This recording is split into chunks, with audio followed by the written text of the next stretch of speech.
Bismillahirrahmanirrahim. Assalamualaikum warahmatullahi wabarakatuh. Alhamdulillah nahmaduhu wa nasta'inuhu wa nastaghfiruh wa nu'minu bihi wa natawakkalu alayhi. Nahmaduka rabbi kama yanbaghi li jalali wajhika al-karim wa 'azimi sultanik. Asyhadu an la ilaha illallah wahdahu la syarika lah wa asyhadu anna Muhammadan 'abduhu wa rasuluh. Allahumma salli wa sallim wa barik ala rasulika wa abdika wa nabiyyika Muhammadin wa ala alihi wa sahbihi wa man ihtada bihadihi wa sanna bi sunnatihi ila yaumiddin. Subhanaka la ilma lana illa ma 'allamtana innaka antal alimul hakim. Allahumma 'allimna ma yanfa'una wanfa'na bima 'allamtana wa zidna 'ilman ya rabbal alamin. Rabbi shrah li sadri wa yassir li amri wahlul 'uqdatam min lisani yafqahu qawli. Amma ba'd. Bagaimana kabar Bapak Ibu? Alhamdulillah sehat ya. Alhamdulillah. Sekarang kita sudah berada di bulan Sya'ban ya. Allahumma barik lana fi Rajab wa barik lana fi Sya'ban wa ballighna Ramadan. Sampaikan kami di bulan Ramadan ya Rabb. Amin rabbal alamin. Terus terang hari ini saya tidak terlalu fokus karena insyaallah siang ini istri lahiran. Cabang pikiran ambu. Anak kedua insyaallah. Tapi life must go on ya, hidup terus lanjut. Jadi mohon maaf kalau nanti kurang fokus. Kita memasuki surat baru yaitu surat Al-Kautsar. Surat Al-Kautsar ini termasuk surat yang terpendek dalam Al-Quran, yaitu 3 surat yang terpendek: surat Al-Kautsar, surat Al-Asr, kemudian surat An-Nasr. Ya, idza jaa nasrullahi wal fath. Masing-masingnya terdiri atas 3 ayat saja, sehingga menjadikan surat ini salah satu surat favorit kita bersama. Dibaca di dalam sholat. Itulah. Baik. Surat Al-Kautsar itu secara urutan turun nomor ke-15. Surat ke-15 yang turun kepada Nabi Muhammad SAW setelah surat Al-Adiyat, sebelum surat At-Takasur. Baik. Tapi kalau secara urutan At-Takasur duluan ya, baru Al-Kautsar. Baik. Sebelumnya kita baca dulu sebagaimana biasa surat Al-Fatihah, mengambil keberkahan majelis ini, membaca surat Al-Fatihah dan membaca surat Al-Kautsar langsung bersama-sama. A'udzu billahi minasy syaithanir rajim. Bismillahirrahmanirrahim. Alhamdulillahi rabbil alamin. Ar-Rahmanir Rahim. Maliki yaumiddin. Iyyaka na'budu wa iyyaka nasta'in. Ihdinas siratal mustaqim. Siratal ladzina an'amta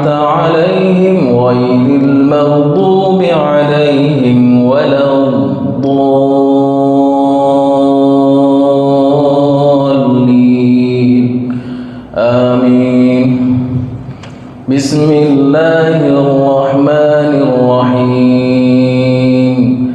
Inna a'tainakal kautsar fasalli li rabbika wanhar. Inna syani'aka huwal abtar. Shadaqallahul azim. Jadi surat Al-Kautsar memiliki sabab an-nuzul. Sabab nuzulnya disebutkan ada 2. Jadi suratnya pendek tapi sabab nuzulnya 2. Yaitu sabab nuzul ayat 1, 2, kemudian sabab nuzul ayat yang ketiga. Masing-masing punya latar belakangnya. Kemudian sabab nuzul yang pertama berkenaan terhadap mimpi Rasulullah sallallahu alaihi wasallam. Ya. Mimpi Rasulullah sallallahu alaihi wasallam itu diriwayatkan oleh Anas bin Malik dalam Sahih Muslim. Menceritakan bainama nahnu 'inda Rasulillah sallallahu alaihi wasallam id aghfa ighfa'ah. Suatu ketika Nabi di tengah-tengah kami, kemudian beliau tertidur sejenak. Summa rafa'a ra'sahu mutabassiman. Beliau bangun kemudian sambil tersenyum. Kemudian sahabat bertanya, "Ma adhakaka ya Rasulullah?" Wahai Rasul, apa yang membuat engkau tersenyum? Tersenyumnya lebar lagi. Kalimat dhahika itu maknanya tersenyum lebar, sampai nampak gigi beliau. Bayangkan kita tertidur, bangun tidur tersenyum lebar, berarti ada mimpi yang indah sekali. Sunnahnya kalau kita mimpi indah, tidak hanya tersenyum, baca alhamdulillah. Kata ulama, siapa yang mimpi indah baca alhamdulillah, insya Allah diwujudkan itu mimpi tadi itu. Dan sunnah diceritakan kepada orang terdekat, bukan orang yang jauh-jauh. Tidak perlu diekspos ke yang jauh-jauh, ke orang terdekat yang terpercaya. Dulu ada guru saya mimpi, kemudian di tengah pagi-pagi bangun, bacanya alhamdulillah. Istrinya nanya, "Kenapa Pak?" "Saya mimpi punya mobil." Terus baca alhamdulillah enggak tadi, kata istrinya. "Iya baca." Tak lama kemudian memang punya mobil beliau. Nah, itu kalau ingin mimpi baik kita dikabulkan. Kemudian itu amal mujarrabah ya, amal mujarrabah ya. Kemudian kalau mimpinya jelek, jangan cerita ke siapapun. Jangan cerita ke siapapun. Kalau diceritakan nanti takutnya terjadi. Ya, karena mimpi jelek itu pasti dari setan. Berarti lupa baca doa. Kalau mimpi jelek terbangun tengah malam, apa yang dilakukan Pak Ibu? Baca a'udzubillahi minasyaitonirrajim. Kemudian pindah posisi. Geser posisi atau pindah arah, katanya ke kanan kiri, pindah sebentar.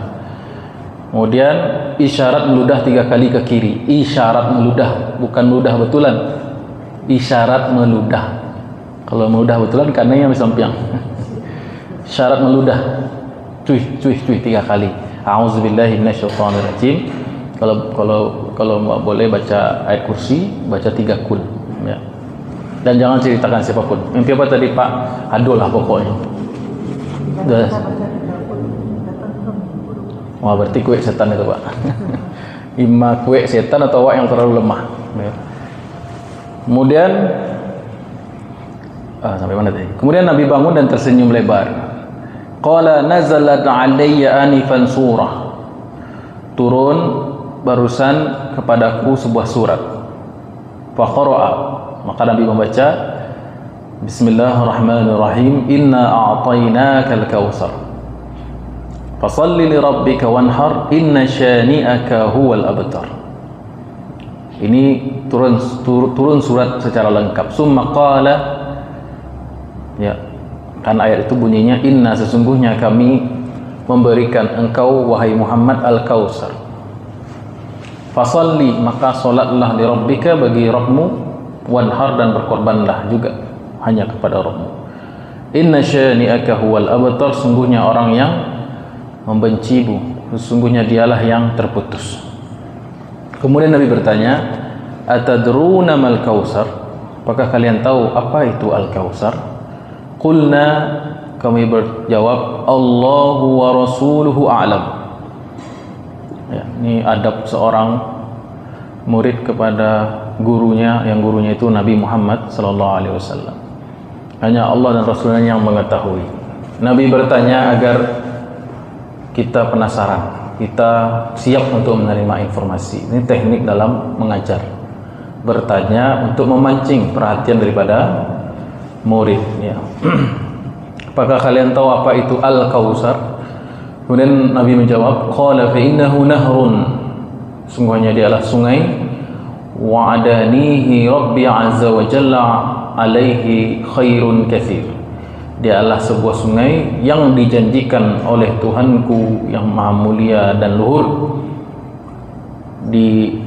terdapat di dalamnya kebaikan yang banyak.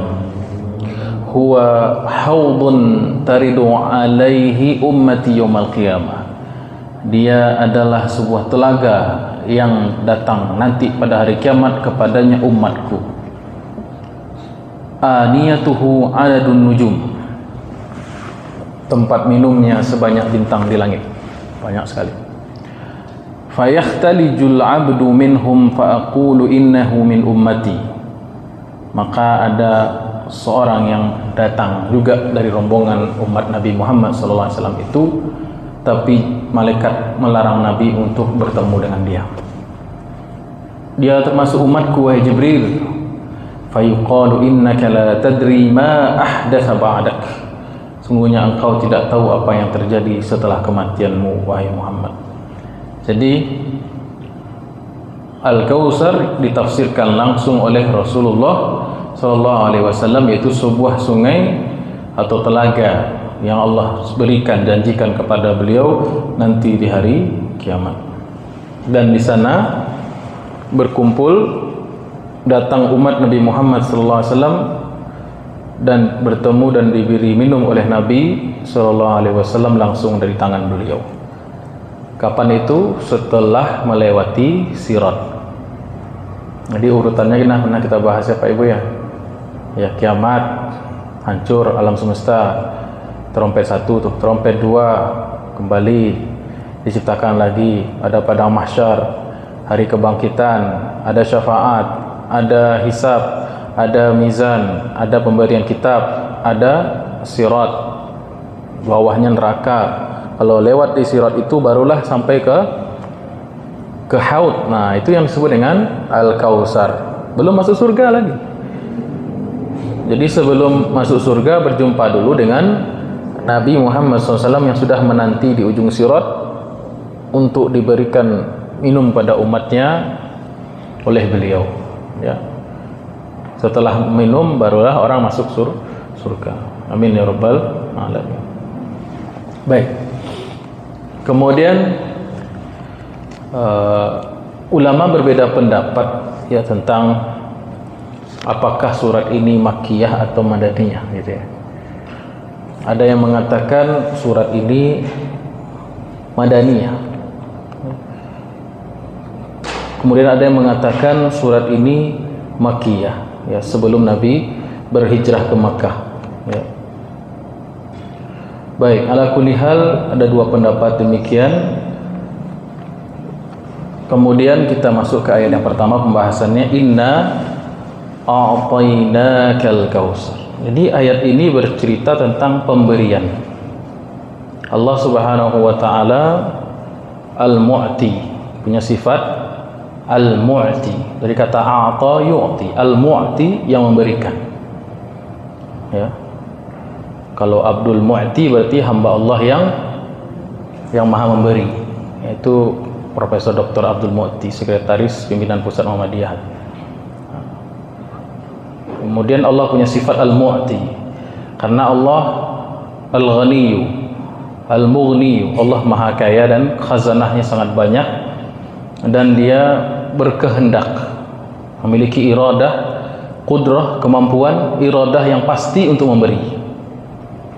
Dan makhluk yang salah satu dari sekian makhluk yang paling banyak yang Allah berikan karunia kepadanya ialah Nabi Muhammad SAW dan umatnya.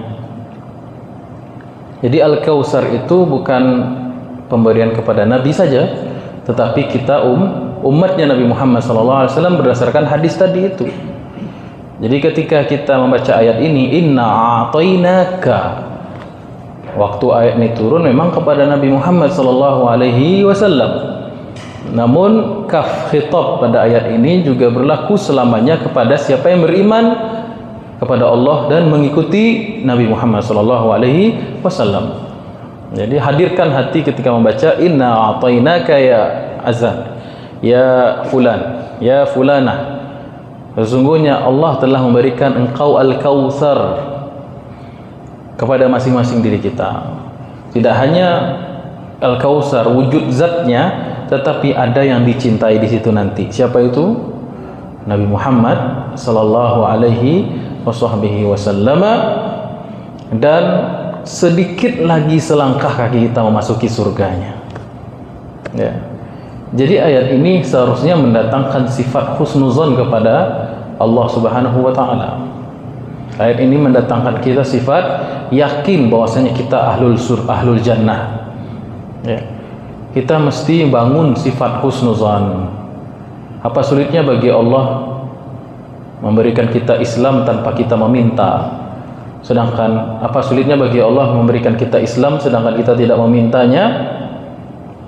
Apa sulit bagi Allah memasukkan kita ke surga sedangkan kita terus meminta kepada Allah?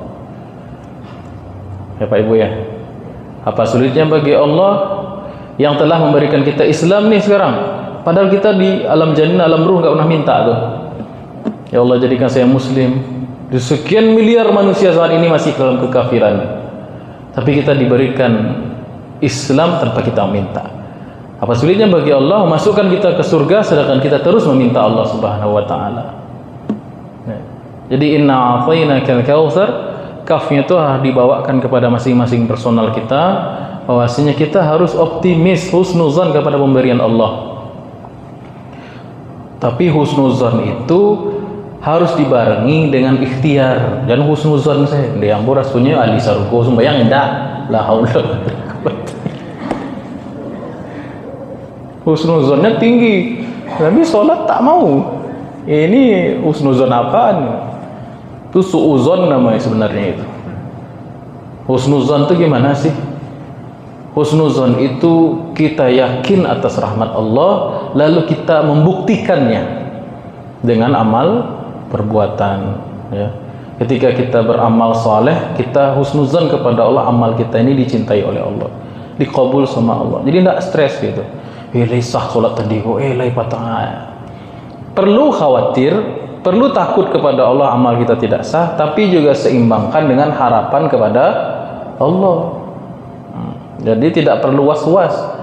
Yakin asal kita berikhtiar. Ya, kalau orang suuzon dengan Allah itu sebab kekufuran sebenarnya. Iblis itu dilaknat karena suuzon dengan Allah. Allah ini tidak pandai bagi karunia. Kenapa sih Adam yang dikasih, saya tidak dikasih? Suuzon kan? Akhirnya dihinakan oleh Allah Subhanahu wa taala. Jadi inna a'tainakal kautsar, wahai fulan, wahai diri ini, bahwasanya engkau akan diberikan kebaikan yang banyak oleh Allah Subhanahu wa taala nanti di akhirat. Tidak hanya kautsar secara zat sekali lagi, tetapi kautsar berikut juga siapa yang menanti di situ. Siapa Bapak Ibu? Nabi Muhammad sallallahu alaihi wasallam. Di tengah, waduh, gimana kejadian pada padang mahsyar, bagaimana kejadian kita dimulai dari ketika sakaratul maut, penderitaan kita dah terbayang oleh Rasulullah. Laqad ja'akum rasulun min anfusikum azizun 'alaihi ma anittum harisun 'alaikum. Datang seorang rasul dari kalangan kalian, tahu penderitaan susahnya kalian jadi muslim nanti. Mulai dari kita di dunia, fitnah, ujian, kesulitan untuk beribadah, tantangan, masalah kehidupan, nanti sakaratul maut. Nabi kita tahu itu. Sulitnya ditanya di kubur, sulitnya nanti dibangkitkan pada hari kiamat, chaos, sehingga beliau harus menurunkan syafaatnya. Sulitnya ketika dihisab umatnya, ketika sulitnya menghadapi mizan, sulitnya menghadapi pemberian kitab, sulitnya menghadapi melewati sirat. Namun Nabi kita sudah menunggu di ujung sana, yaitu di haud, di kausarnya nanti. Selesai dari sirat, haus sehaus-hausnya, berapa puluh tahun awak menghadapi hidup tu, tak minum-minum tu. Maka hal yang pertama yang diberikan Nabi ialah sambutan yang hangat buat kita, orang-orang yang juara, orang-orang yang sampai melewati sirat itu, tidak terjatuh ke bawah. Bahagianya Nabi menyambut kita, kita pun harusnya bahagia menyambut hari besar tersebut. Inna a'tainaka al-kautsar. Baik. Dalam Al-Quran ada ayat yang dimulai dengan kalimat inna, ada ayat yang dimulai dengan kalimat inni. Ada bu? Inni ana rabbuka fakhla'na 'alaik. Wahai Musa, aku ini Tuhanmu, copot sendalmu. Kau sedang berada di wadi tua, di Bukit Sinai. Inni ja'ilun fil ardi khalifah. Kemudian kadang Allah pakai ini yang maknanya itu mufrad, aku tunggal gitu. Innani anallah fa'budni, di ayat yang lain. Tunggal tuh kalau ini atau innani adalah kata tunggal. Tapi kalau inna kalimat jamak. Apa bedanya itu? Yang pertama, banyak orang yang tidak mengerti bahasa Arab sehingga mengatakan Allah saja memanggil dirinya jamak, berarti Tuhan itu banyak. Itu orang bodoh yang tidak mengerti bahasa Arab.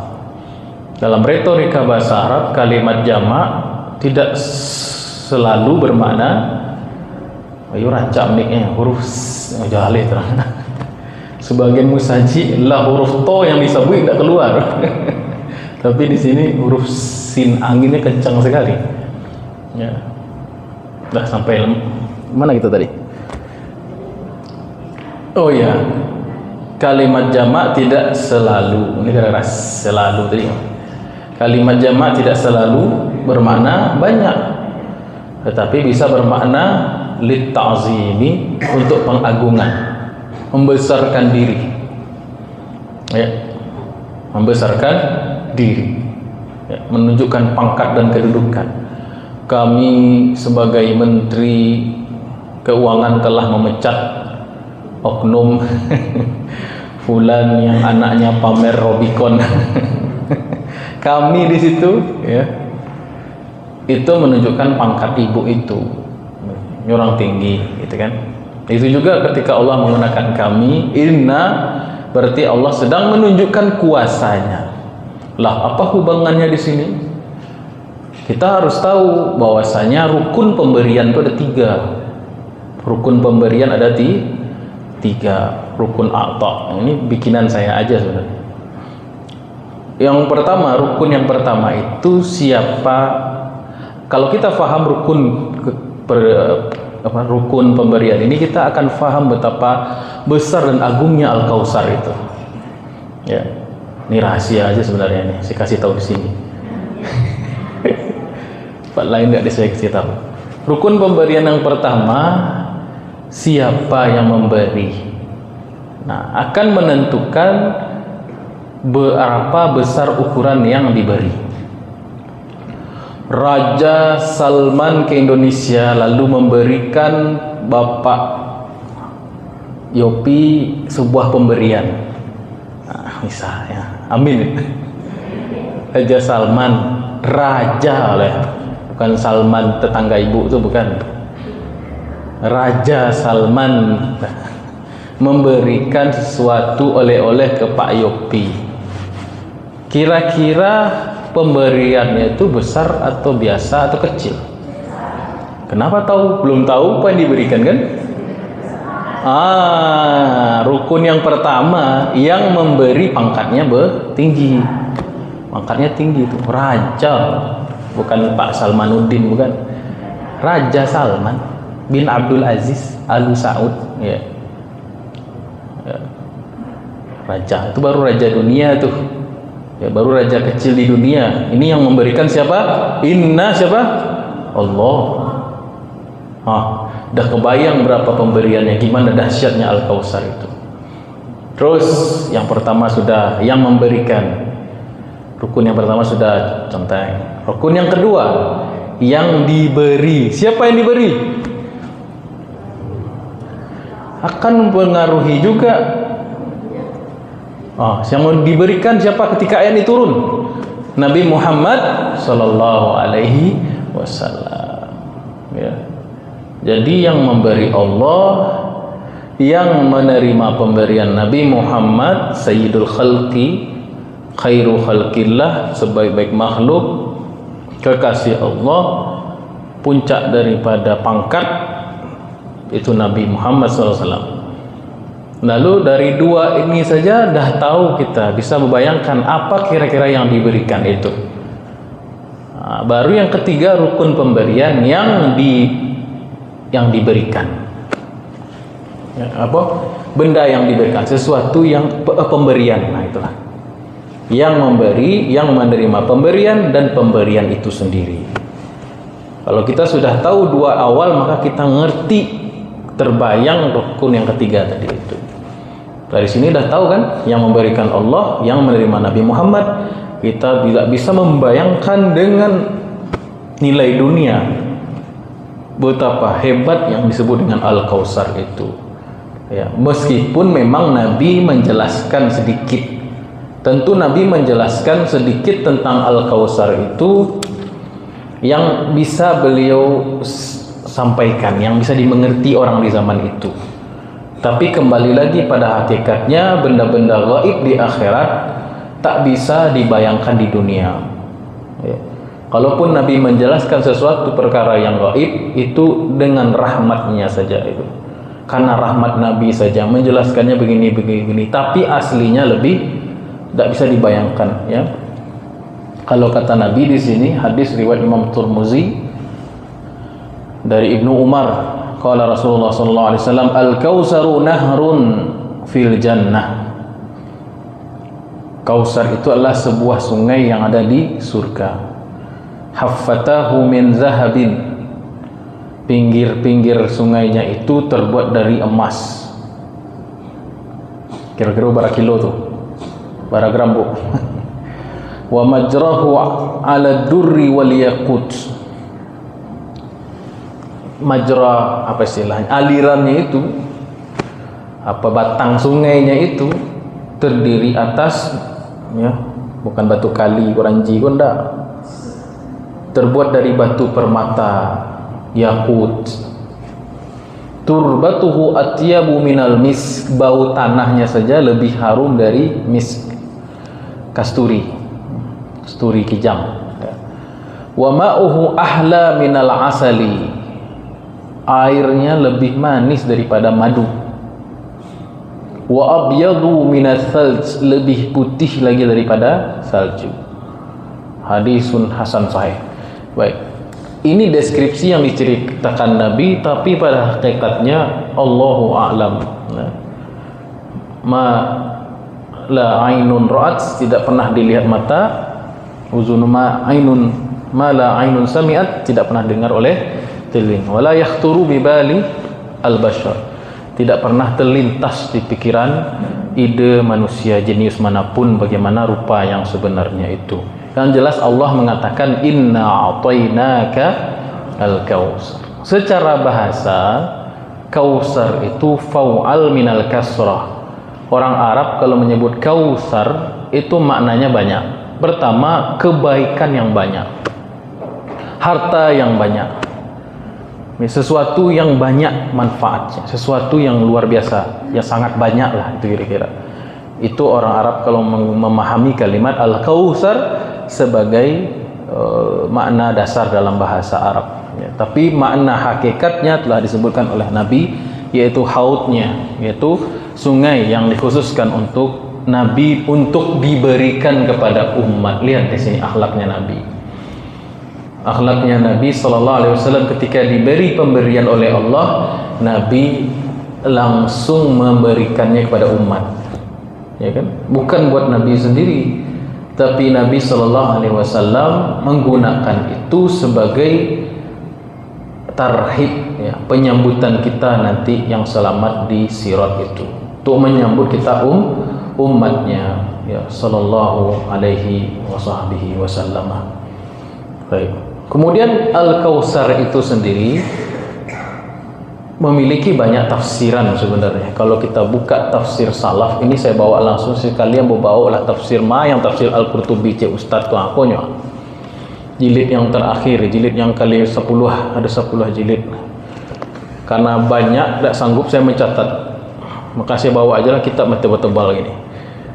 Jadi Kautsar itu ada, kata Imam Al-Qurtubi, di sini, waqtalafa ahlu ta'wili fil kautsaril ladzi u'tiyahu an-nabi sallallahu alaihi wasallam ala 16 qaula. Ulama ahli tafsir dan ta'wil berbeda pendapat, bukan beda pendapatan ya, beda pendapat soal makna Al-Kautsar itu. Pada 16 pendapat. Berapa, Bu? Kita baca satu-satu? Tak perlu? Perlu, Bu? Perlu. Al-awwal, pendapat yang pertama. Nanti kita sebutkan pendapat yang mayor dan pendapat yang minor. Pendapat yang pertama ini pendapat yang mayor karena dalilnya kuat dari hadis langsung. Jadi Quran, tafsir dengan Quran itu paling kuat. Tapi Quran, tafsir dengan hadis itu juga kuat. Nomor 2 dia. Tafsir Quran bil Quran, tafsir Quran bis sunnah. Ini tafsir Quran bi as-sunnah, bis sunnah. Jadi tafsir yang pertama, annahu nahrun fil jannah. Dia itu adalah sebuah sungai yang ada di surga. Diriwayatkan oleh Imam Bukhari dari Anas wa Tirmizi dan lain-lain. Nah, hadisnya sudah kita baca tadi. Kautsar itu adalah, kata Nabi, sebuah sungai yang ada di surga. Ya, yang pinggirannya terbuat dari emas, kemudian alurnya terbuat dari permata, tanahnya itu lebih harum dari misik ya, misik. Saya belum pernah mencium bau misik yang asli itu. Misik KW ada sering. Tahu, Bu, parfum misik. Parfum yang paling dicintai oleh Nabi itu parfum misik. Kasturi, ya. Itu ndak asli tuh, Bu. Yang asli itu mahal, harganya 1 mili itu berapa? Saya lupa, jutaan lah. Dia ambilnya dari kijang, tapi ndak sembarang kijang. Boleh kita kijang ndak bisa. dari kijang yang hidup di dataran tinggi tertentu, ndak tahulah saya nama kijangnya varietas lagi apa namanya? Spesiesnya apa? Kijang-kijang tertentu, ya. Di daerah tertentu diambil bagian kulit atau daging dari kijang itu, dan kemudian diproses sehingga keluarlah bau harum. Jadi misik ini dia bukan dari dari tanaman, tapi dari hewan. Baunya sangat harum kalau yang asli itu, ya. Kalau yang saya coba paling itu yang kualitas tiru-tiruan itu, ya. Dipakai tidak salah di Masjid Nabawi atau Masjid Haram. Kemudian airnya lebih manis daripada madu. Kemudian putihnya lebih putih daripada salju. Itu tafsir yang pertama, sudah kita sebut tadi. Kemudian tafsir yang kedua, Kautsar maknanya annahu haudun Nabi sallallahu alaihi wasallam fil mauqif. Yaitu adalah telaga. Kalau tadi sungai, yang ini telaga. Haud artinya telaga. Yang dimiliki oleh Rasulullah SAW berdasarkan hadis Muslim dari Anas tadi itu, Anas bin Malik yang kita sebutkan hadisnya tadi itu, ya. Nabi tertidur sejenak, kemudian bermimpi, lalu tersenyum lebar, kemudian turun surat Al-Kautsar. Kalian tahu apa itu Al-Kautsar, kata Nabi tadi? Fa innahrun huwa haudun, ya, dia adalah telaga. Taridu alaihi ummati yaumal qiyamah, yang nanti umatku akan singgah ke situ seluruhnya untuk minum, sehingga siapa yang pernah minum air dari haud, dari Kausar ini tidak akan haus lama-lamanya, tidak akan haus lagi ya. Kalau dunia ini sifatnya temporer ya, minum air nih hilang haus, tapi nanti haus lagi ya. Itu kekuatan airnya begitu cuman. Tapi kalau kekuatan air Al-Kausar setelah itu dah haus lagi, dahsyat ya. Berarti isotoniknya itu apa namanya, mineralnya itu sifatnya apa? Very slow release lah gitu ibaratnya ya, sangat menumpaskan dahaga sepanjang masa itu. Nah, gana bentuknya. Kemudian yang berapa lagi Bu? Oh, yang ketiga.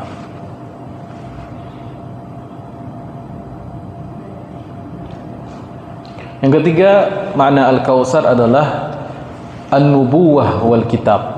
Ini pendapat tabi'in, Ikrimah. Pendapat sahabat Ikrimah bin Ikrimah, pendapat seorang sahabat radhiyallahu anhu. Dia maknanya adalah An-Nubuwah, kenabian. Dan kenabian, jadi status kenabian. Ya, dari sekian juta manusia Allah pilih 124.000 nabi. Itu orang yang paling baik hatinya itu. Orang yang paling bersih hatinya. Kemudian diberikan nubuwah. Ya.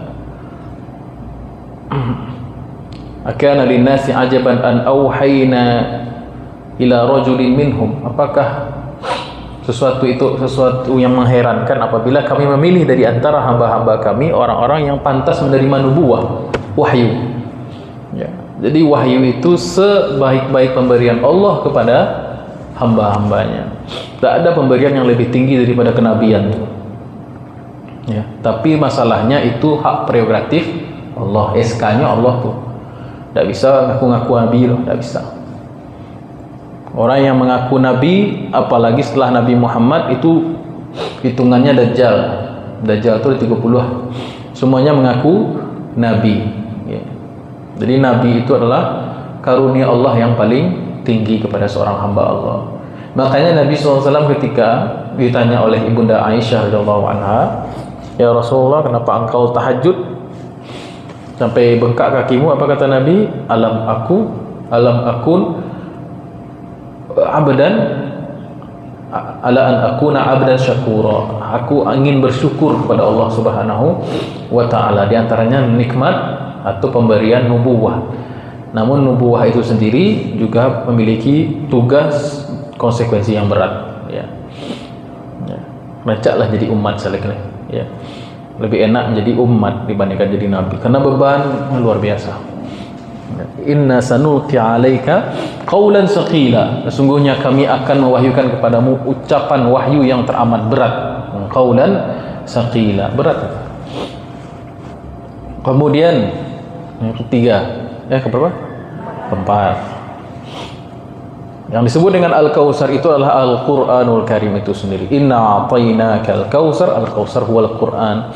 Ini disampaikan oleh Al-Hasan Al-Basri, Imam Hasan Al-Basri. Di Al-Quranul Karim itu nikmat yang sangat banyak, tidak terhitung.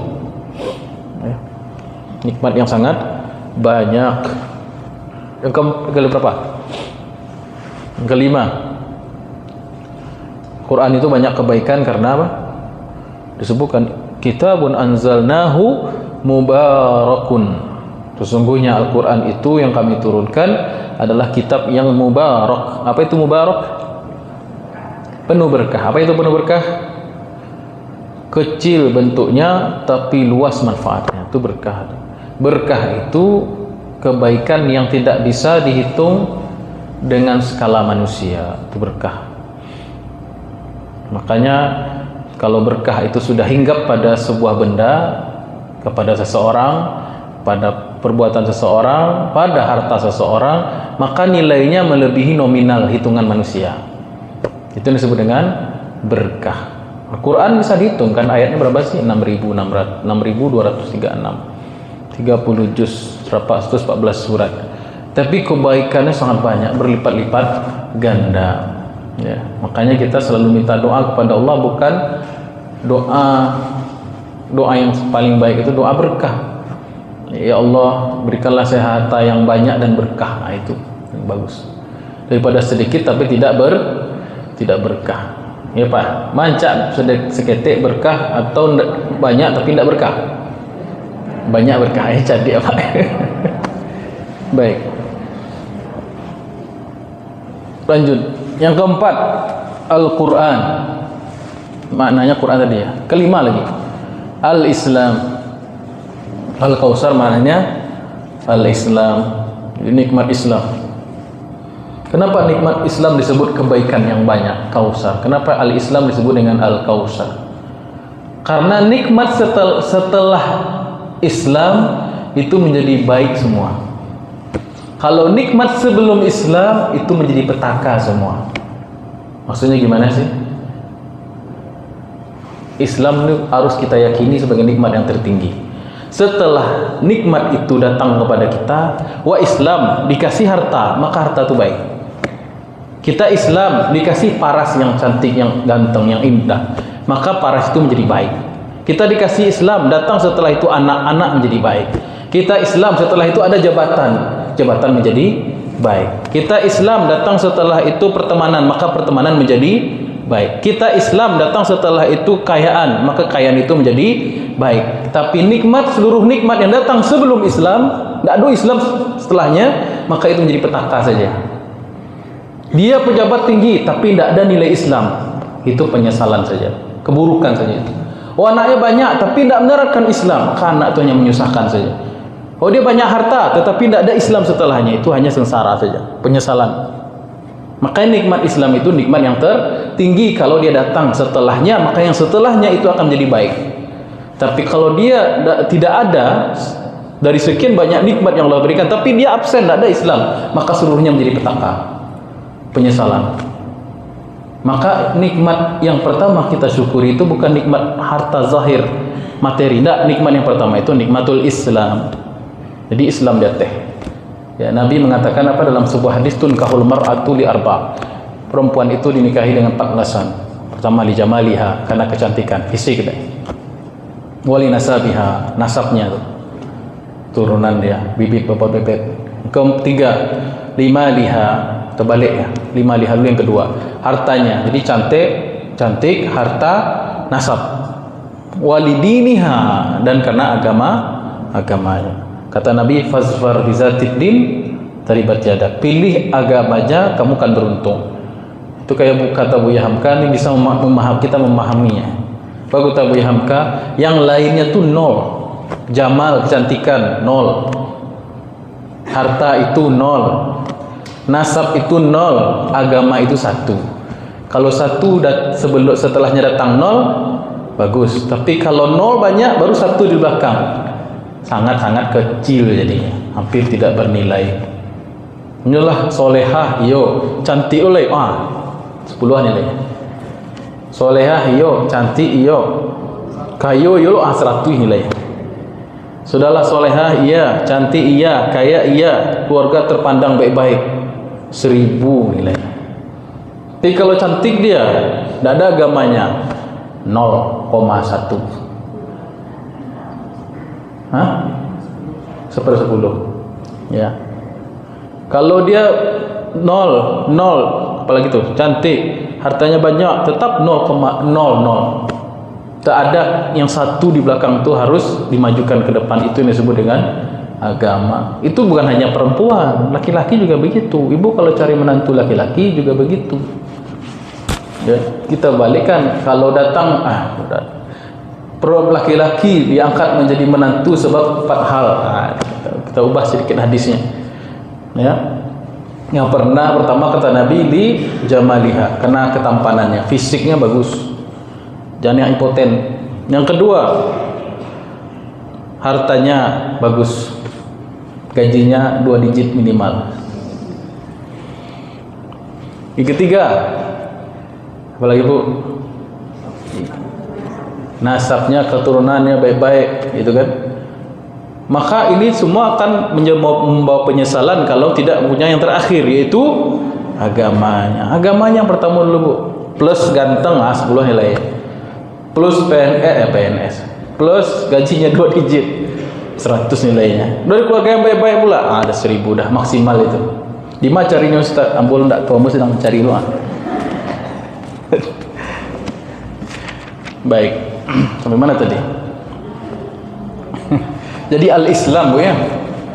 Kita harus sering-sering baca alhamdulillah ala ni'matil Islam. Ya Allah, alhamdulillah atas nikmat Islam. Jangan alhamdulillah tu pas nerima PT gaji saya. Alhamdulillah terlalu kecil. Iya juga alhamdulillah, tapi yang paling harus kita respons dengan baik, hargai nikmat Allah yang paling tinggi itulah al-Islam. Miskin mati dalam keadaan miskin Allah tidak marah. Meninggal dalam keadaan tak ada S1 ijazah Allah pun tak marah. Mati dalam keadaan dah belum punya rumah, belum punya mobil, Allah tak marah. Tapi kalau tidak ada agama, Allah marah. Ya. Baik, yang ke berapa lagi? Ke-6. Yang disebut dengan Al-Kautsar adalah taisirul Quran wa takhfifus syara'i'.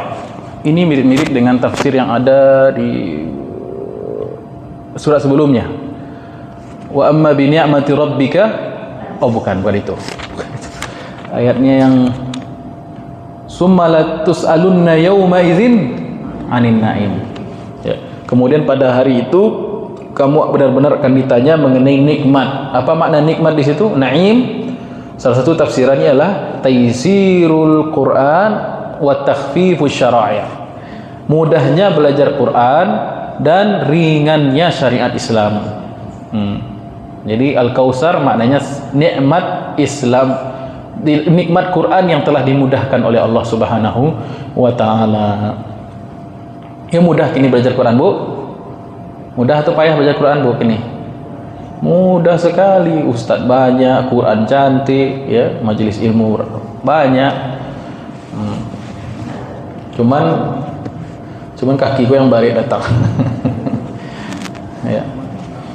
Kalau kita di zaman hidup di zaman sahabat, kan pernah saya cerita, Quran tuh kayak cacingnya, tidak bisa kita baca. Baru dikasih titik di zaman Ali bin Abi Thalib, di zaman Aswad ad-Duaili setelahnya, baru dikasih baris setelahnya lagi. Kemudian cetakannya kertasnya kertas lama itu, ya khatnya belum terlalu jelas. Ya, sekarang masya Allah tabarakallah, sudah ada baris, sudah ada titik, kertasnya lux, sudah ada terjemahnya pula, berwarna pula, sudah ada tajwidnya, ada tafsirnya, ya. Tapi untuk belinya masih mikir. Udah dibikin pula tafsirnya, tafsir Arab payah bacanya, tafsir Indonesianya juga ada. Tapi ketika kita ditawarkan, disuruh sama Ustaz, belilah tafsir, Bu, taruh di rumah baca-baca. Kena ado biti Ustaz, tapi handphonenya sebentar ganti. Nah ini nanti khawatir nanti di akhirat ditanya, summa latus'alunna yauma idzin 'anin na'im. Jadi Al-Kautsar itu mudahnya Quran dipelajari, wa takhfifus syara'i', ringannya syariat. Syariat itu tidak berat, syariat itu ringan. Cuman karena kita tidak tahu terasa berat. Ya, syariat itu sangat ringan. Baik, as-sabi' yang ke berapa? 7. Al-Kautsar maknanya adalah kasratul ashab, banyaknya sahabat Nabi. Wal ummati wa asya', banyaknya umat Nabi dan golongan-golongannya. Pengikut maksudnya, golongan-golongan. Asya' jamak dari syiah, artinya pengikutnya.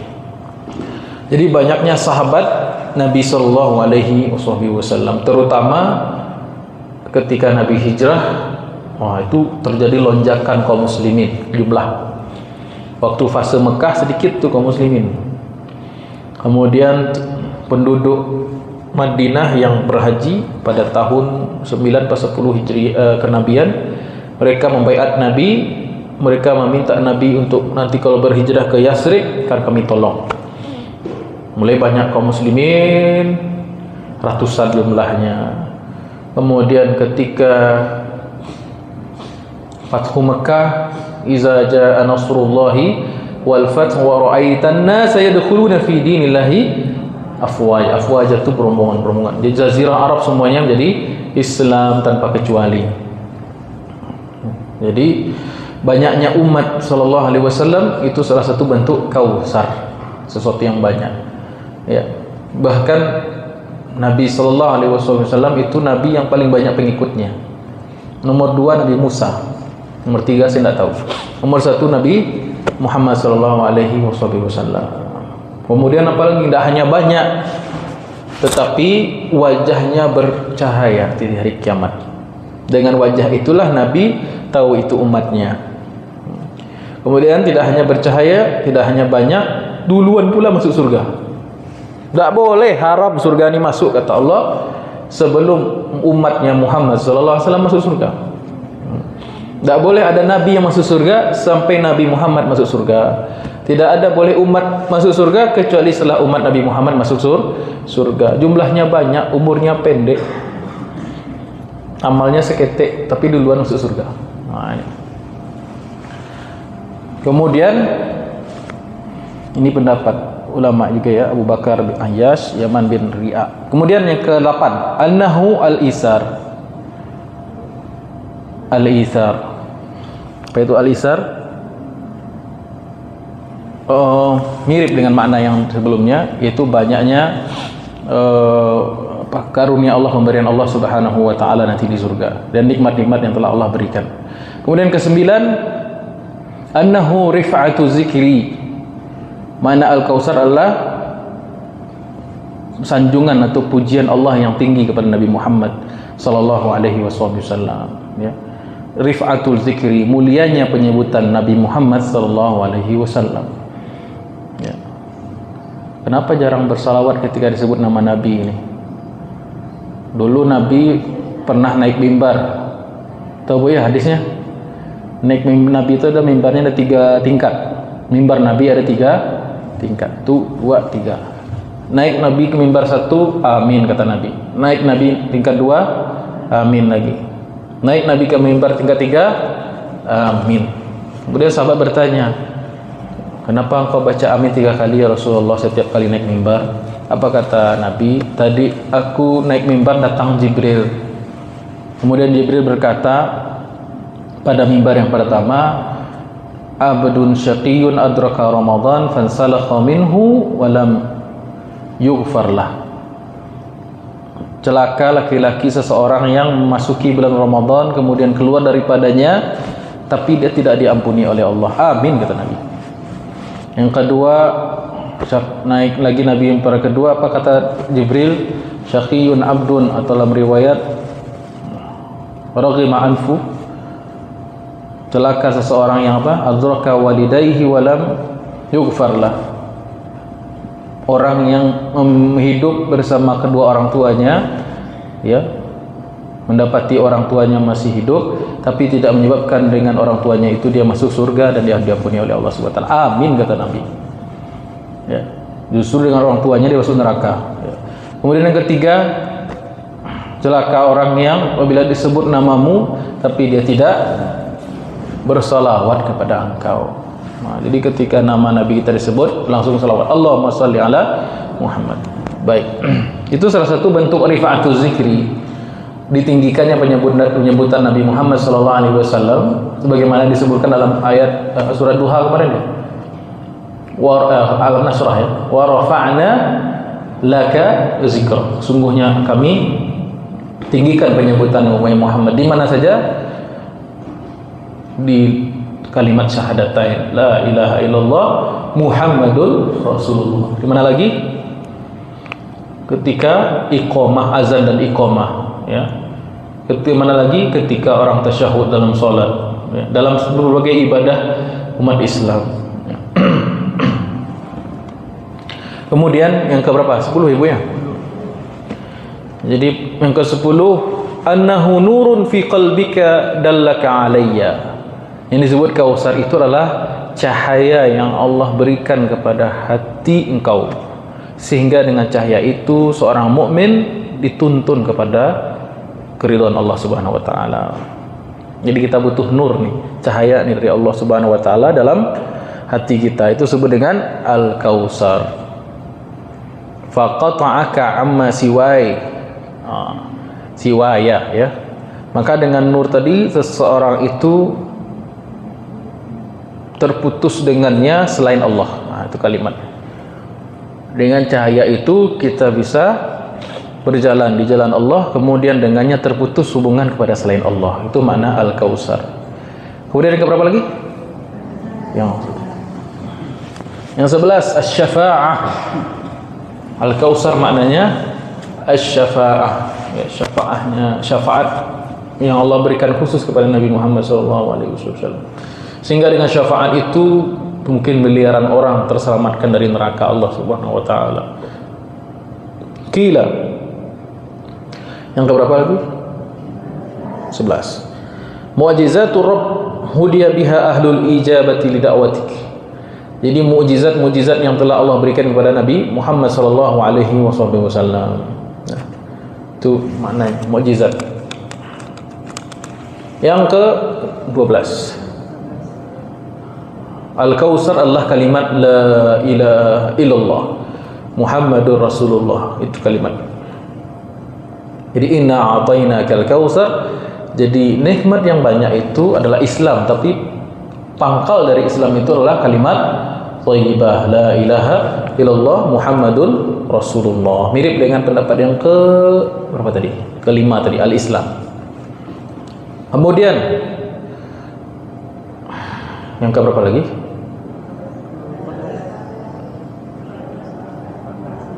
Nah, 12 lagi. Oh, 14. 15 lagi ya. Oh, 14. Sini enggak urutan gitu. Oh ya. Al-fiqhu fid din. Kepahaman dalam agama. Ini lebih penting lagi. Kita tahu Islam itu penting, nikmat tertinggi, tapi kalau orang tidak diberi kepahaman tentang Islam, maka dia tidak bisa juga. Maka yang kesekian makna Al-Kautsar adalah al-fiqhu fid din. Adalah kepahaman yang mendalam terhadap agama. Itu adalah nikmat yang besar. Ya. Kata Allah Subhanahu wa taala, "Wa may yu'tal hikmata faqad utiya khairan katsira." Siapa yang Allah berikan hikmah, siapa yang Allah berikan hikmah di hatinya, di lisannya, di perbuatannya, maka sesungguhnya telah diberikan oleh Allah Al-Kautsar, nikmat yang sangat banyak sekali, anugerah yang sangat besar. Baik. Kemudian yang ke-14, salawatul khams, salat yang 5. Al-Kautsar maknanya salawat yang 5 kali itu. Jadi jangan sia-siakan salat karena dia Al-Kautsar, nikmat yang banyak. Ya. Oh, ada foto. Kemudian apa kata Imam Qurtubi di sini? Asahhu hazihil aqwali al-awlalu was-sahdi. Pendapat yang paling kuat makna Al-Kautsar adalah pendapat yang pertama dan kedua, sungai atau telaga Rasulullah sallallahu alaihi wasallam, disebabkan secara eksplisit dijelaskan oleh Nabi dalam teksnya itu, dalam teks hadis itu jelas eksplisit. Quran dengan sunnah. Sedangkan yang lainnya, wa jami'u ma qila ba'da dzalika fi tafsirihi qad utiyahu Rasul sallallahu alaihi wasallam ziyadatan ala haudhihi. Sedangkan yang selain itu, selain tafsir yang mayor tadi, yang minor semua kita sebutkan tadi itu adalah tambahan, ya, tambahan dari penjelasan makna Al-Kautsar. Tak usah dipertentangkan, ya, digabungkan saja semuanya. Itulah enaknya belajar tafsir, ya. Kalau belajar fikih kadang ada tarjih. Apa itu tarjih? Menguatkan salah satu dari sekian pendapat karena memang untuk dipakai dalam praktik. Tapi kalau tafsir, ikhtilaf ulama, perbedaan pendapat di kalangan ulama dalam tafsir tidak perlu dipertentangkan, semuanya bisa dipakai. Baik. Kemudian fasalli.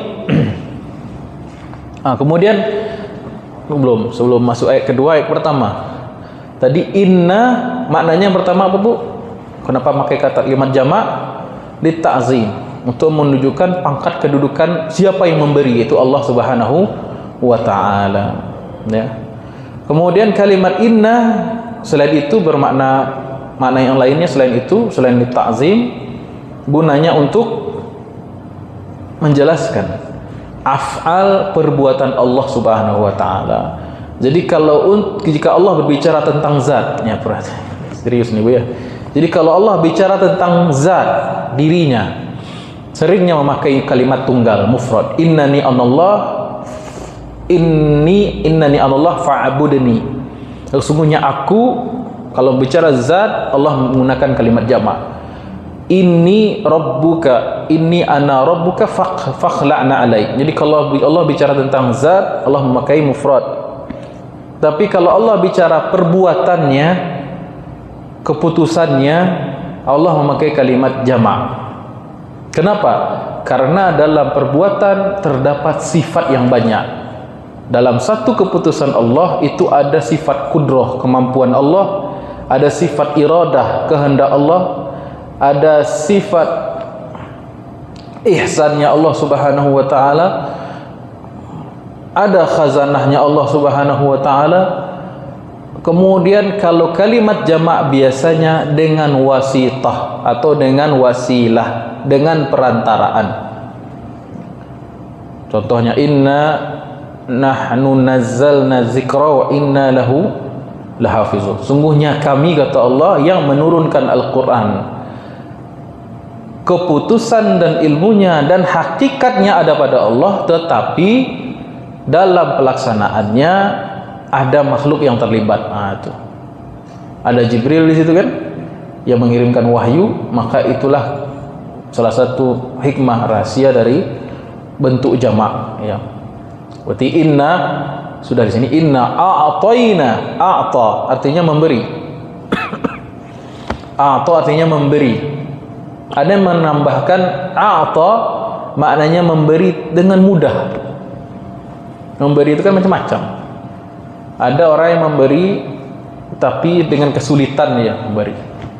Ya, dia membayar dengan susah dia mengeluarkan tuh. Mungkin gajinya setahun mungkin, atau dengan berhutang kali, ya. Atau dengan berusaha sekian lama baru dia bisa memberi, ya. Dengan uraian air mata. Tapi kalau memberi itu ada juga yang mudah, karena dia tidak punya, dia luas sekali pemberiannya, khazanahnya banyak, maka dia mudah untuk memberikan. Ya, begitu Allah Subhanahu wa taala menyebut pemberian itu mudah bagi Allah, tidak ada yang mustahil. Inna a'tayna, kenapa datang dalam bentuk fi'il madhi? Nah, mungkin ada yang bertanya juga nih. Kanlah belajar kalau bahasa Arab itu ada namanya fi'il madhi, kata kerja lampau, ada kata kerja sekarang atau nanti. Kalau dalam surah Ad-Duha Allah memakai kata kerja aktif fi'il mudhari', artinya sekarang dan nanti. Wala sawfa yu'tika rabbuka fatardha, dan nanti engkau, sekarang dan nanti engkau diberikan oleh Allah sehingga engkau ridha. Sawfa yu'ti itu fi'il mudhari' itu. Kalau di sini memakai fi'il amr. Inna a'tayna, a'ta fi'il madhi. Apa maknanya itu? Kalau diterjemahkan secara bahasa sederhana, sungguhnya kami telah memberikan engkau Al-Kautsar. Padahal kan Al-Kautsar nanti, kan belum dikasih sekarang. Ini salah satu rahasia ilmu balaghah. Jawabannya satu. Ini secara sisi bahasa, ya. Dari sisi bahasa jawabannya pertama, dari sisi ilmu balaghah, ilmu sastra Arab. Ketika seorang pembicara mengatakan kalimat menggunakan kata-kata kerja lampau, maknanya itu yufidu tahqiqil wuqu', itu istilahnya saja. Kepastian pemberian itu akan dilakukan. Itu maknanya, kepastian sebab pemberian itu akan dilakukan. Dan Allah Subhanahu wa taala la yukhliful mi'ad. Allah itu tidak menyelisihi janjinya. Yang benar-benar bisa memberikan dengan pasti, tepat, akurat, itu hanya Allah Subhanahu wa taala, itu maknanya. Tapi kalau makhluk belum tentu. Terlalu banyak variabel yang bisa menghalangi seseorang untuk memberikan kepada orang lain. Lupa mungkin. Ya. Anak minta beli sepeda, orang tuanya kata bapaknya, ya nanti bapak belikan. Tapi mungkin banyak catatannya. Kalau gaji ada turun, kalau bapak masih sehat, kalau toko itu masih buka, kalau ada merek yang atau model yang pas, atau kalau ingat tidak lupa, atau apalagi tidak terjadi bencana alam. Terlalu banyak variabelnya, tidak ada kebutuhan yang lain yang mendesak di saat itu. Terlalu banyak faktor yang menghalangi seseorang makhluk untuk memberikan pada makhluk yang lain. Sedangkan Allah Subhanahu wa taala kalau sudah berjanji tidak akan bisa yang menghalangi Allah Subhanahu wa taala untuk menepati janji itu. La mani'a lima a'taita wala mu'tiya lima mana'ta. La yanfa'ul jaddu minka al-jadd. La yanfa'u zal jaddi minka al-jaddu. Kata Allah, la mani'a lima a'tait. Kalau Allah sudah memberi, tak ada mampu yang menghalangi. Kalau Allah sudah menghalangi, tak apa satu pun makhluk yang bisa memberi. Itu akidah, ya. Lanjut, sampai mana tadi? Kemudian yang kedua, kila, dikatakan. Aku katakan dikatakan. Kenapa Allah memakai fi'il madhi? Karena ilmu di sisi Allah tentang hal ini sudah selesai. Kehidupan alam semesta ini dari A sampai Z-nya itu dalam ilmu Allah sudah selesai. Jadi seolah-olah itu sudah terjadi di sisi Allah Subhanahu wa taala. Karena Allah menguasai segala sesuatu. Allah mengilmui setiap apa yang terjadi di setiap masa. Tidak ada istilah bagi Allah masa lampau, saat ini dan nanti. Semua di mata Allah itu sama. Tidak ada yang gaib di sisi Allah. Tidak ada yang tidak Allah ketahui. Seluruh peristiwa sebelum, ketika dan sedang atau sedang setelah peristiwa Allah mengetahui dalam ilmunya. Baik. Inna a'tainakal kautsar sudah. Kemudian fasalli li rabbika wanhar. Fasalli ini kalimat perintah. Shalla yusalli salli. Kalau secara bahasa shalla artinya berdoa. Fasalli maka berdoalah li rabbika kepada Tuhanmu, pada Rabbmu yang menciptakanmu, memberikan kamu rezeki, yang mengarahkan, berikan kamu hidayah. Salat, berdoalah kepada yang semestinya kamu berdoa. Kurang lebih maknanya begini. Fasalli. Tapi ada yang mengatakan fasalli di sini, salat di sini istilah. Fasalli di sini adalah salat, bukan bermakna doa biasa. Ya. Tapi maksudnya ialah salat. Tegak, lakukanlah salat kepada Rabbmu, ya. Kalimat li rabbika ini pentingnya sebuah amal digandeng dengan ikhlas. Fasalli, kalau hanya berdoa, mungkin orang berdoa kepada siapa selain Allah Subhanahu wa taala. Dan hukum berdoa kepada selain Allah itu syirik. Berdoa kepada selain Allah itu tidak boleh, haram.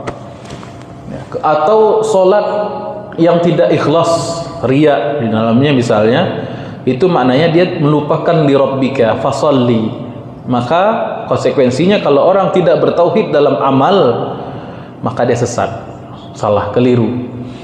Fasalli li rabbika, kalau fasalli tidak li rabbika maknanya bisa li nafsihi, untuk dirinya dia solat, artinya riya.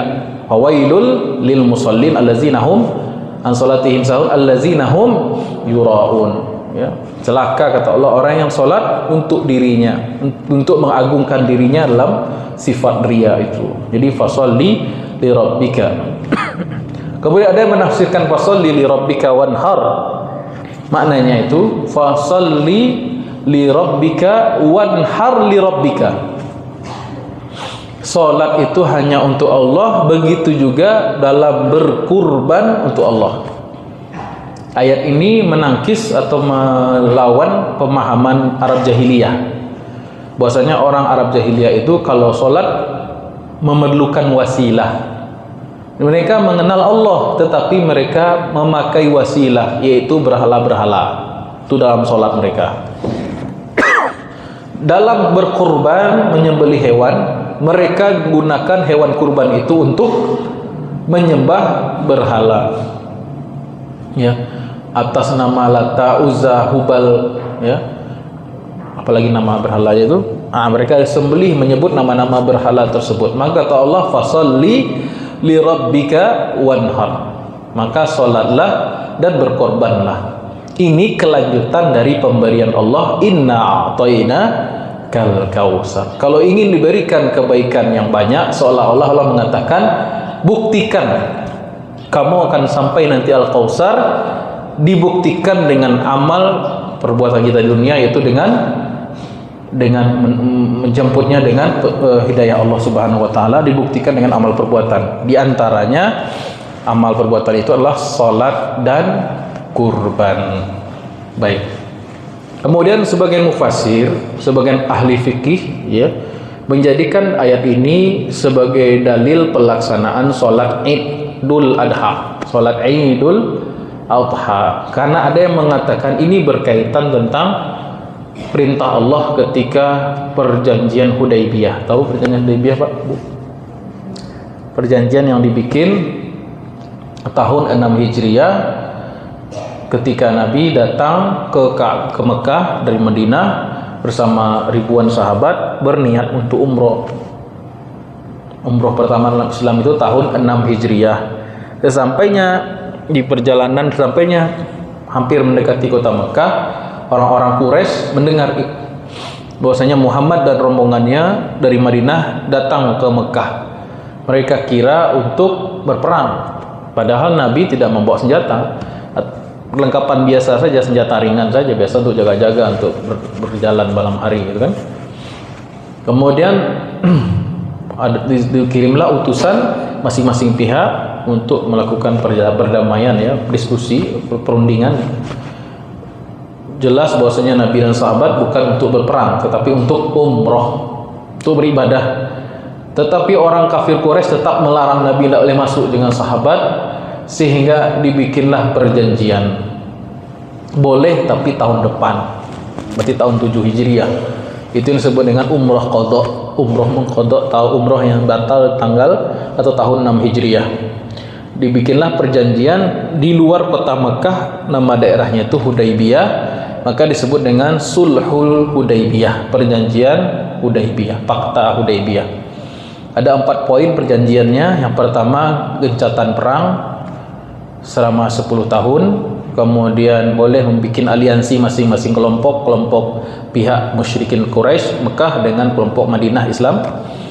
Kemudian persoalan Nabi tidak boleh umroh tahun ini, tahun 6 Hijriah. Boleh umroh tapi tahun depan ya.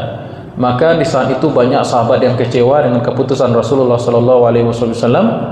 Tapi kemudian Nabi tetap menyuruh sahabat pulang kita ke Mekah, tapi menjalankan perintah Allah dulu. Perintah Allah dijalankan sebelum pulang apa?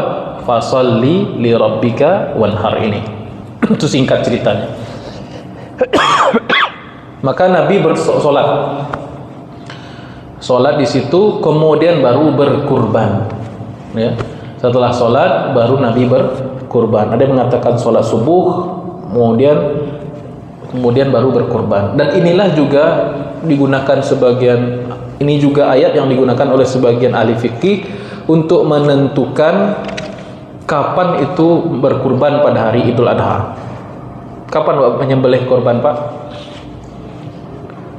Setelah selesai melaksanakan sholat ya, berdasarkan hadis juga ya. Berdasarkan hadis Nabi SAW bersabda, awwalu ma nabda'u bihi fi yaumina haza, hal pertama yang kita mulai pada hari ini, maksudnya Idul Adha, an nusalliya, kita sholat Idul Adha 2 rakaat. Summa narji'a fananhar, lalu baru kita pulang ke rumah, lalu kita menyembelih.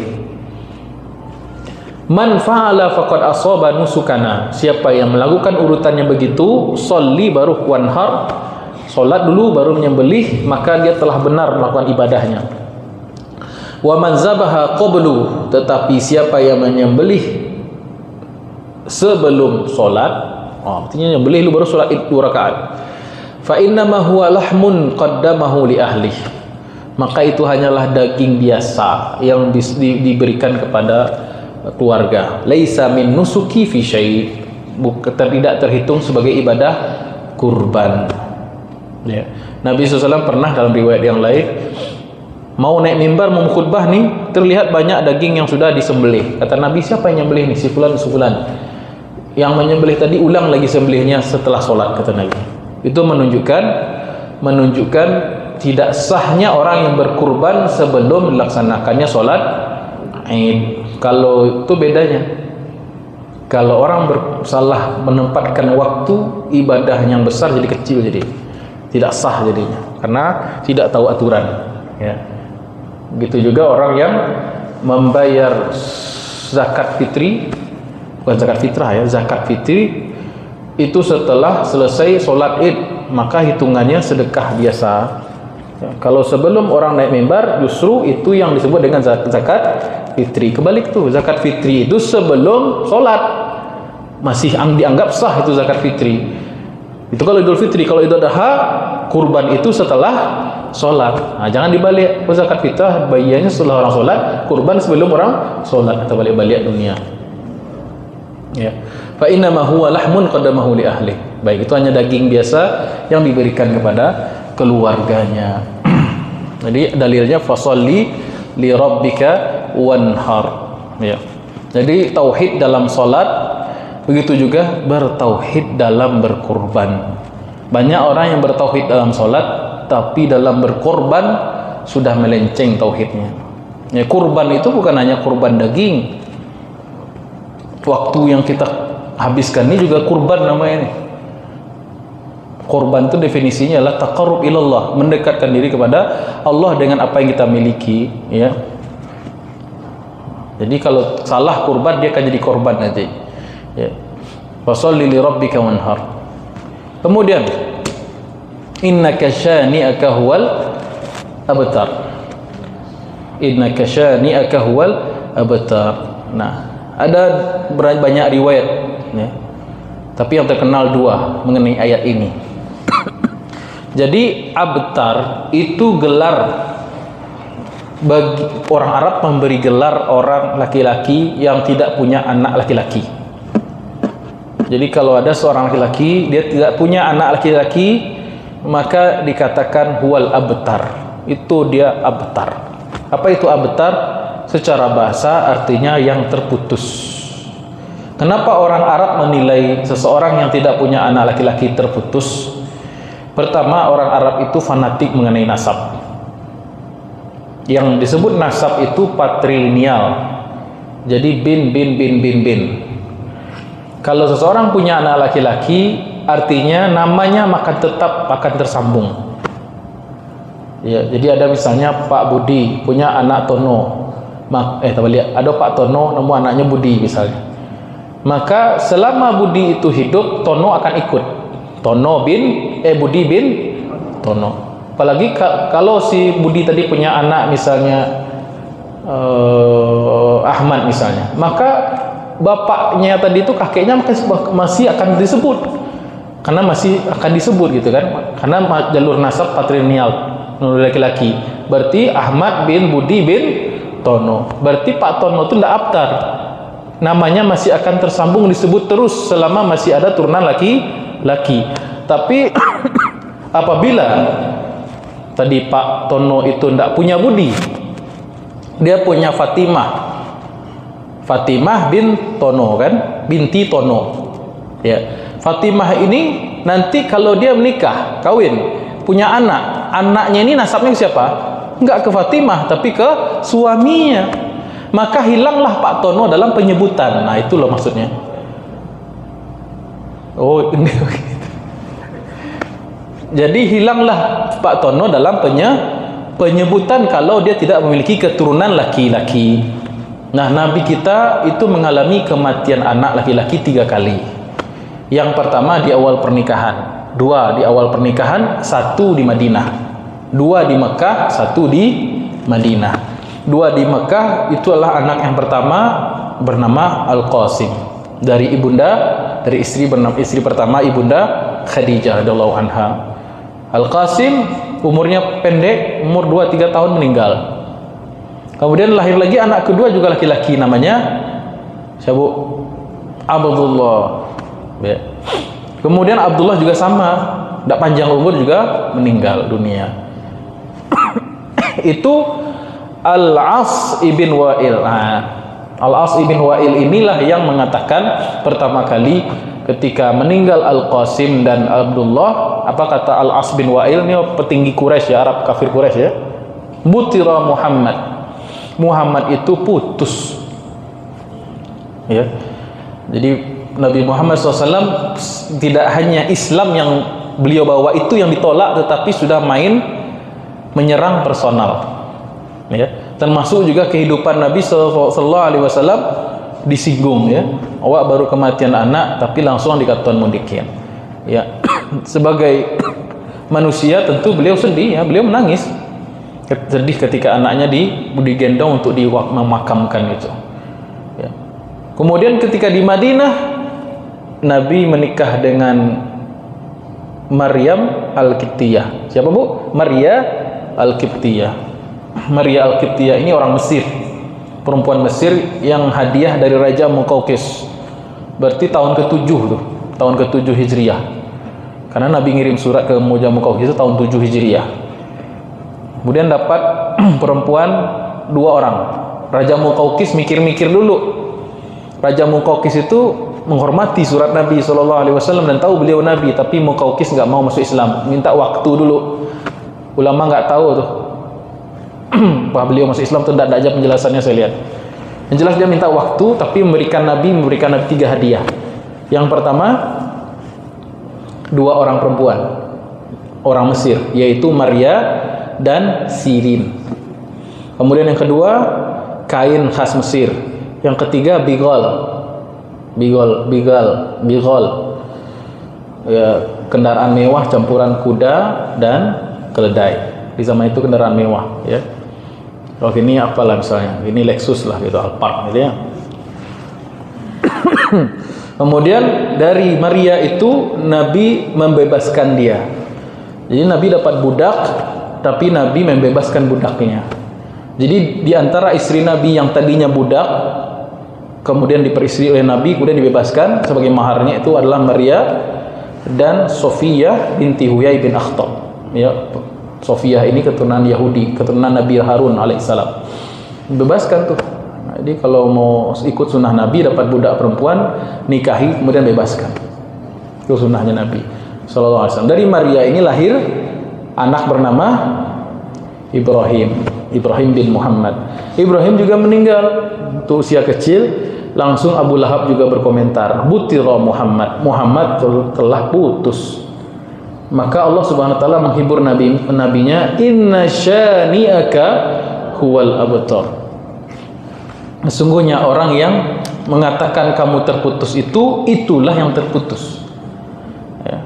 Jadi orang yang menzalimi Nabi Muhammad sallallahu alaihi wasallam biasanya dalam Al-Qur'an ya, kata-katanya itu dibalik sama Allah. Oh, ya, perhatikan ya, betapa mulianya dan dekatnya hubungan Allah dan Rasulullah SAW. Biasanya kalau Nabi disakiti dengan kata-kata, Allah turunkan ayat yang ambil kata-kata orang itu. Contohnya di surat ini, surat apa? Surat yang lain dulu. Surat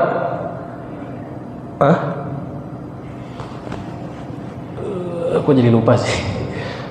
Surat Ad-Duha. Wadduha wal-laili idza saja ma wadda'aka rabbuka wa ma qala. Itu kata-kata siapa itu? Kata-kata Ummu Jamil, istrinya Abu Lahab. Apa kata Ummu Jamil?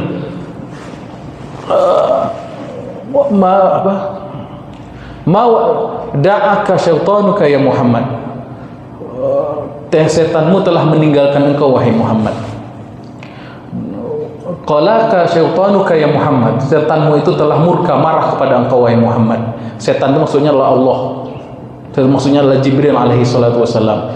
Kata-kata Ummu Jamil itu dibalas sama Allah dengan turun surah Ad-Duha, wad-duha wal-laili idza saja ma wadda'aka rabbuka wa ma qala. Tuh dibalas langsung itu.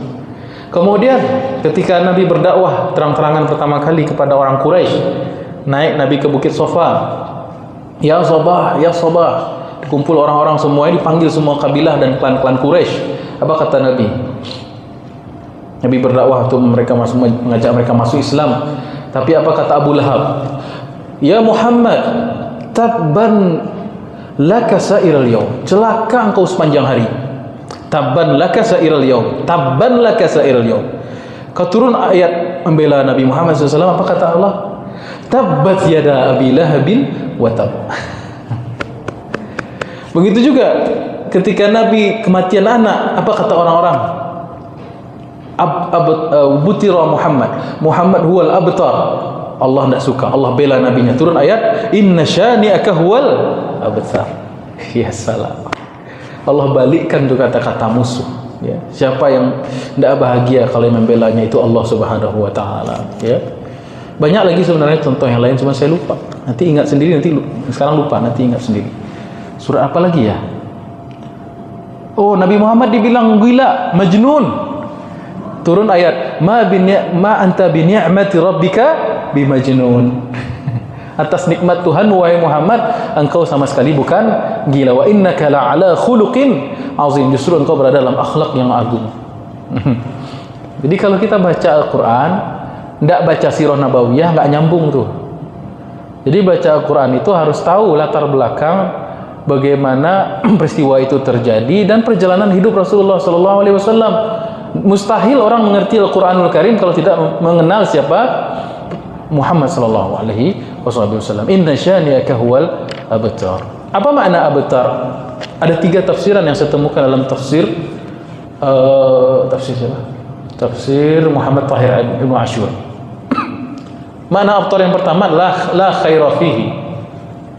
Tidak ada kebaikan. Artinya orang yang mencela engkau wahai Muhammad, orang yang membuli engkau, orang yang mencela Nabi Muhammad atau Islam secara umum,